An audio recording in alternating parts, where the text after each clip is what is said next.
മൈലറോഡ് ഗ്രാമം. ഇപ്പോൾ നമുക്ക് ഗ്രാമങ്ങളൊന്നും കാണിച്ചു തരാം. ഇതാണ് ആകാശ്, ഇത് അപ്പാപ്പൻ, ഇത് കണ്ണൻകുട്ടി, അർജുനന്റെ അനിയൻ, ഇത് അമ്മമ്മ, ഇത് ഓട്ടർഷ. നമ്മുടെ ഒരു പുതിയ അതിഥിനെ കാണിച്ചു തരാം. എന്താ എന്തതി കുത്താനി പോതി.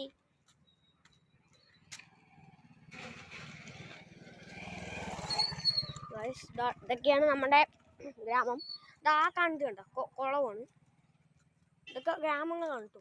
നല്ല രാവിലെയൊക്കെ കണ്ടാണ്. ഞാനിക്ക് ഇനി എപ്പോഴേലും വരുമ്പോൾ രാവിലത്തെ ഒരു വീഡിയോ ഇട്ട് തരാം കേട്ടോ. ലൈക്ക് ചെയ്യുക, സബ്സ്ക്രൈബ് ചെയ്യുക, കമൻറ്റ് ചെയ്യുക. കുട്ടികളൊക്കെ പറക്കുന്നതാണ് ഗ്രാമം. രാവിലെ നല്ല ഫോഗ് മഞ്ഞൊക്കെ ആയിട്ടാണ് സൂപ്പർ ആയിരിക്കും കാണാൻ. അപ്പോൾ എല്ലാവരും ലൈക്ക്, സബ്സ്ക്രൈബ്, കമൻറ്റ്, ഷെയർ. നിങ്ങളിപ്പോൾ ലൈക്ക്